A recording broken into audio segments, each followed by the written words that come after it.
Greetings, future corpses. Notice anything different?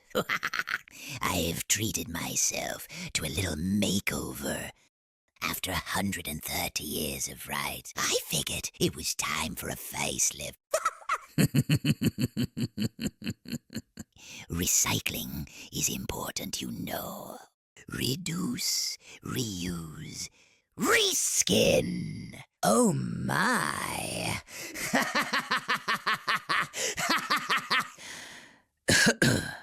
But enough about me and my killer new look. Tonight's truth. It's about a quiet little farm boy with a very big imagination. The ghoul who made fashion out of flesh and turned his farmhouse into a house of horrors. So polish your shovels, my sweet cadavers, because we're digging into the life of Ed Gein, the man who made home ec into Horror 101. He's the ghoul who inspired Hollywood's biggest nightmares. Come with me, your funeral guide, Neville Strange. Shall we begin?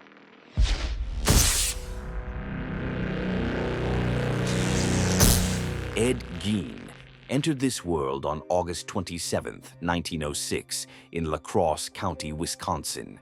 A child born not into warmth or love, but into a house suffocating with bitterness and decay. His father, George, was a hollow man, a failed farmer, a drifter, and an alcoholic who staggered through life with little respect and even less purpose. But his mother, Augusta, was the storm that ruled the household. Fanatically religious, she thundered sermons of fire and damnation at her children, insisting that the world was vile, corrupt, and drenched in sin. To Augusta, women were the very agents of Satan himself, existing only to tempt and destroy. All women, except her. Ed and his older brother Henry were forbidden from making friends, forbidden from exploring the world beyond the family farm. Their days were filled not with play, but with Bible recitations and Augusta's venomous lessons. Ed sat quietly under her shadow, absorbing every word, every glare, every drop of poison she poured into his young mind. At school, Ed was a misfit. He laughed at the wrong times, stared when silence was expected, and carried with him a strange, detached air that unsettled his classmates. But he remained devoted to his mother, clinging to her as the only pure and holy figure in his life. Henry, older and more independent, began to resist Augusta's iron grip, questioning her teachings and her control. But Ed, he adored her. To him, Augusta was the center of the universe, the only voice that mattered, the only truth worth knowing. A boy stripped of companionship, stripped of freedom, stripped of self. Alone, isolated, and bound to a mother who demanded worship, Ed's identity began to rot before it could ever bloom. In the silence of his childhood, a seed of obsession was planted, and one day when that seed blossomed, it would not give rise to love or kindness, but to a garden of horrors that would stain the soil of Plainfield forever.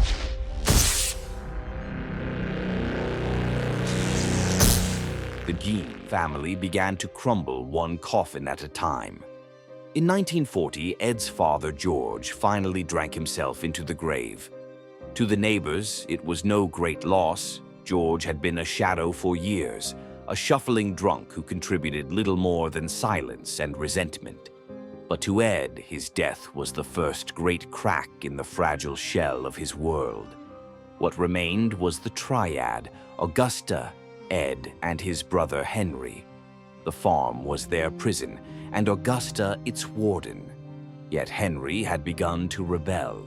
He whispered doubts about their mother's teachings, mocked her fire and brimstone sermons, and even tried to pull Ed away from her suffocating influence.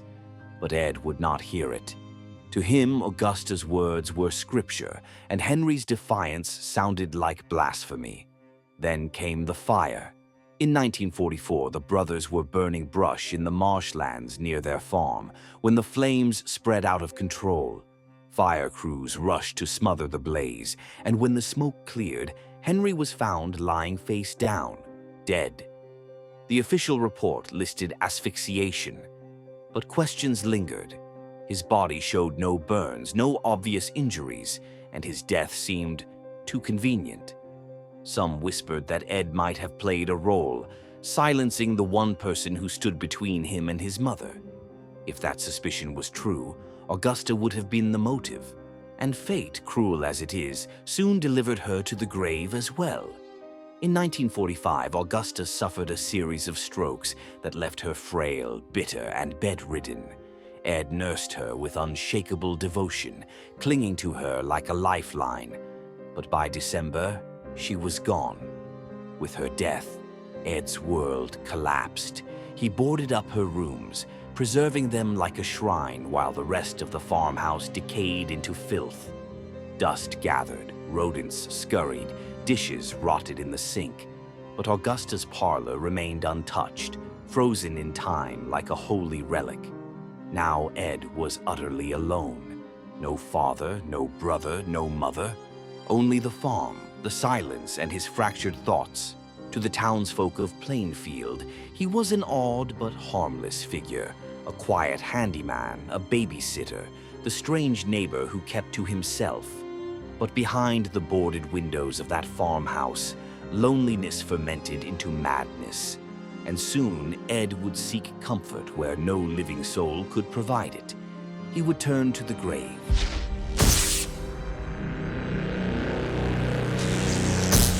With Augusta gone, Ed Gein was adrift in a storm of silence. His world shrank to the dusty rooms of his farmhouse, the creak of his own footsteps, and the gnawing ache of loneliness. But Ed was not idle.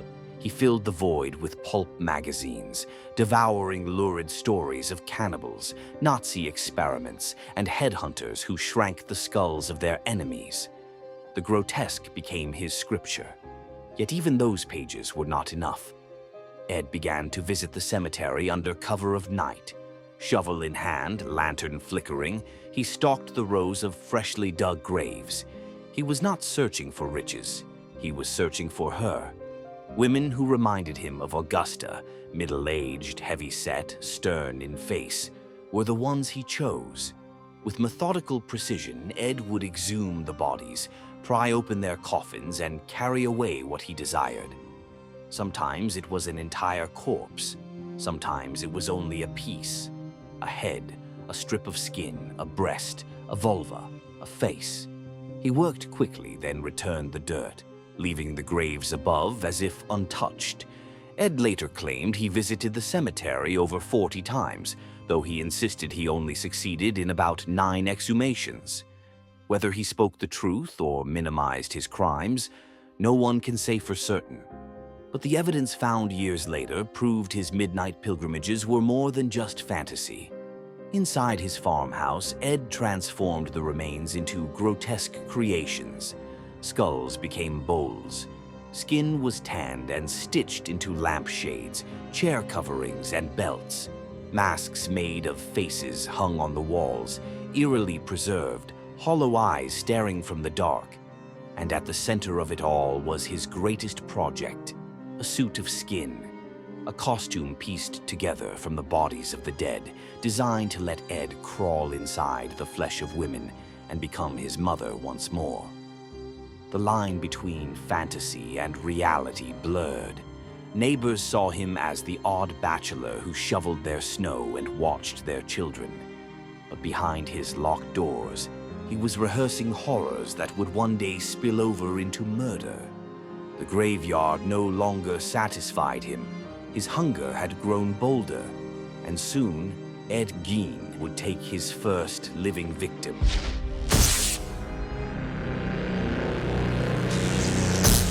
By the early 1950s, the graveyards of Plainfield had become Ed Gein's secret playground. But even the dead could not quiet his restless obsession forever. His fantasies grew teeth, and in December of 1954, they finally sank into flesh. Her name was Mary Hogan. She ran a local tavern, brash and loud, a sharp contrast to the quiet farm boy who sometimes sat at her counter. Mary was everything Augusta despised, independent, outspoken, and unapologetically herself. To Ed, she was both temptation and target. On a winter night, Mary vanished. The tavern was left eerily silent, a pool of blood staining the wooden floor. No one had seen her leave. No struggle, no witnesses, only a trail that ended in the snow outside. The townsfolk joked darkly. Maybe old Eddie took her home, they laughed. After all, Ed was an odd one, and everyone knew it. He chuckled along, never revealing just how close their jokes came to the truth. Because Mary Hogan was indeed taken home to Ed's farmhouse. Later discoveries revealed her remains inside, her head preserved, her organs harvested, her body reduced to pieces like the others he had stolen from the grave. Her disappearance puzzled police but didn't cause much alarm.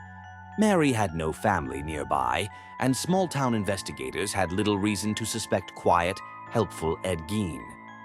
He remained the strange but harmless neighbor, free to continue feeding the hunger that was no longer satisfied by graveyards alone. Mary was the first known life he claimed, but she would not be the last. Ed had crossed the threshold, from grave robber to murderer, and once that door had been opened, he would not close it again. It would take 3 more years before his secrets spilled into the open, and when they did, it began with another woman and a receipt for antifreeze.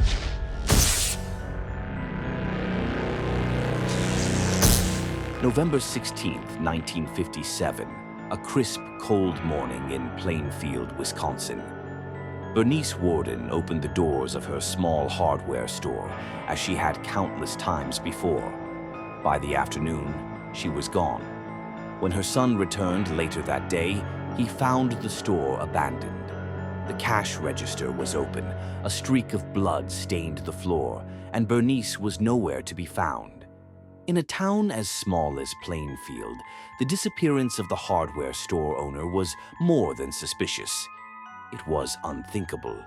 But there was one clue, written in ink and left behind on the counter: a sales receipt. The last recorded transaction that day was for a gallon of antifreeze. The customer's name? Ed Gein. Police moved quickly. Ed was arrested that same evening at a neighbor's home. He offered no resistance, no explanation, just that same strange, detached calm that unnerved everyone who spoke to him. But the real horror was not in his demeanor. It was waiting at the farmhouse. When officers pried open the door of Gein's home, they stepped into a nightmare made flesh. In the shed behind the house, they found Bernice Worden, strung upside down, her body slit open from neck to pelvis, dressed like a hunter's kill. She had been shot with a .22 rifle, then mutilated in a manner too grotesque to describe in detail. Inside the farmhouse, the full extent of Ed's obsessions revealed themselves. Human remains repurposed into household items, skins stitched into grotesque trophies, organs preserved in jars. What the townsfolk had laughed off as jokes now stood before them as unspeakable reality. Mary Hogan's fate was confirmed among the horrors, her head discovered in a paper bag, her face preserved like a mask. The house was no longer just a home. It was a mausoleum, a workshop, a theater of decay where Ed Gein played master of ceremonies, and with Bernice Worden's death, the masquerade was over. The quiet farmhand was unmasked as the Ghoul of Plainfield, and his name would forever be carved into the annals of American horror.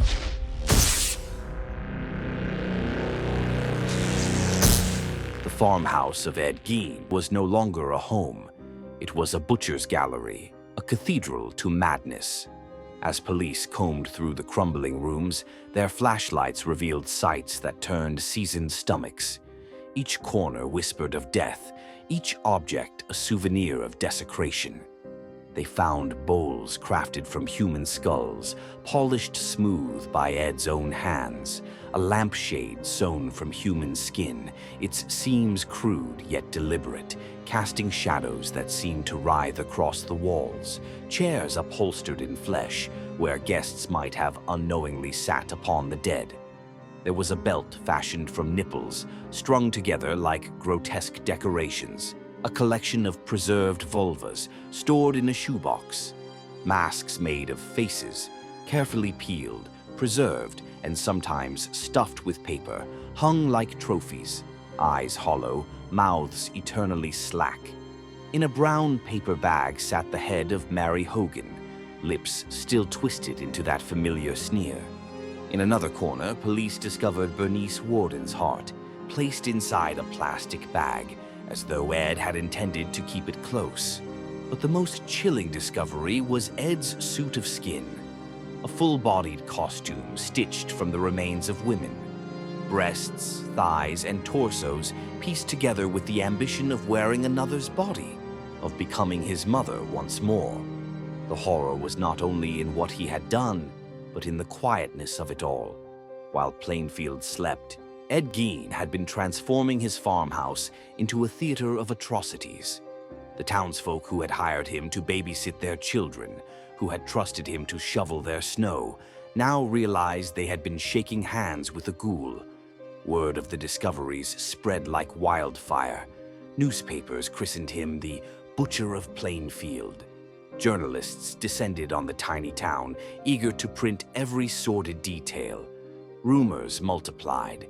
Cannibalism, necrophilia, whole rooms wallpapered in skin. Some stories were true, others were exaggerations born of fear, but all of them turned Ed Gein into a monster of myth. Plainfield, once an anonymous speck on the Wisconsin map, became synonymous with horror, and its quietest resident was now America's most infamous ghoul.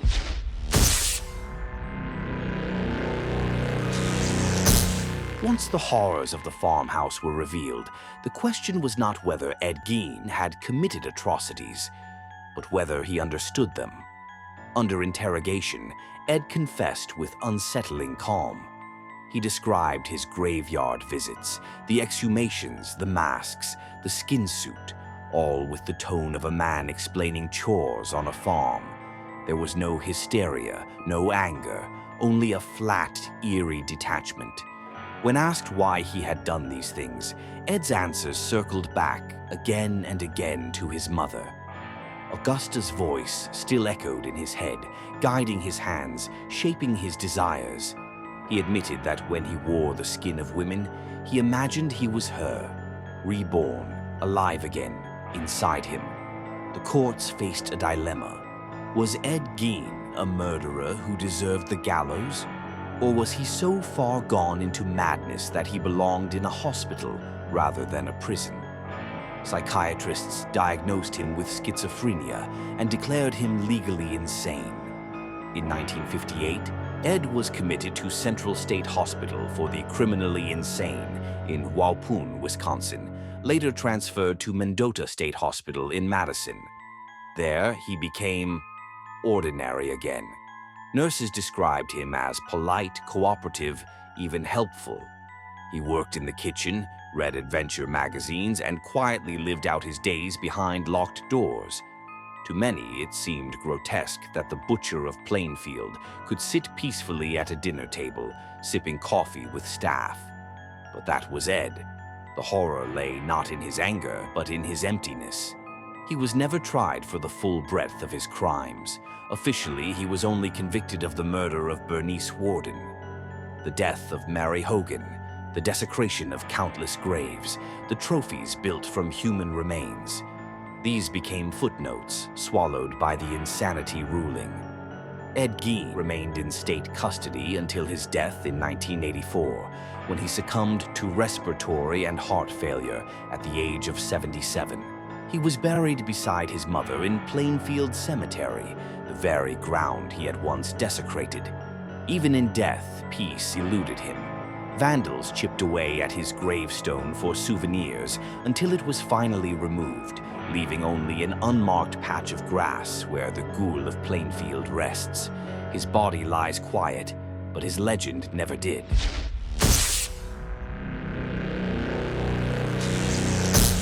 Though Ed Gein's life ended in an institution, his story refused to stay buried.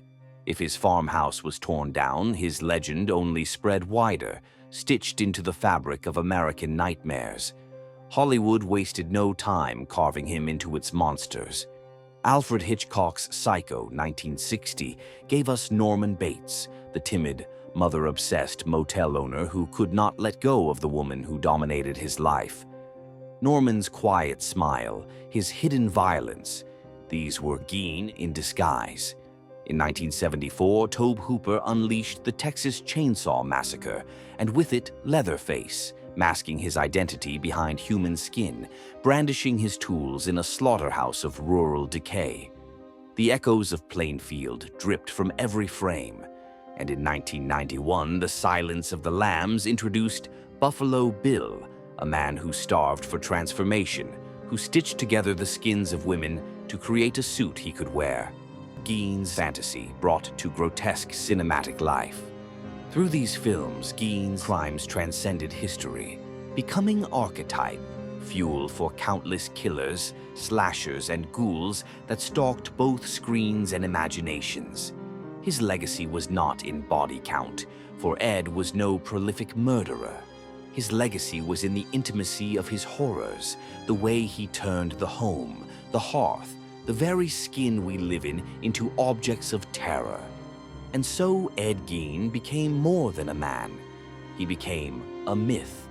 The butcher of Plainfield, the ghoul next door, the quiet neighbor whose secrets spilled into the marrow of American folklore.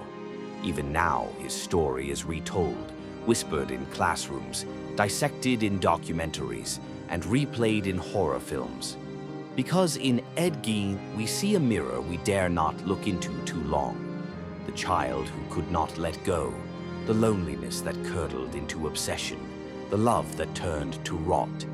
He was not a monster from another world. He was a farmer, a handyman, a neighbor, ordinary until he wasn't. And that is why his story will never die. And so, future corpses, we close the creaking door of Plainfield's farmhouse. The rooms fall silent. The trophies fade to dust. And Ed Gein himself lies buried in the very soil he once disturbed. Yet his shadow lingers, stitched not into flesh, but into the fabric of our fears. But do not rest easy, for as strange, as grotesque, as singular as Ed Gein may seem, he was never alone. For every monster dragged into the light, 100 more remain in darkness. Their names not yet whispered, their horrors not yet discovered. Until we rot again at death's next appointment. Whispers at your window, scratching at the glass. Footsteps in the hallway, shadows slowly pass wall.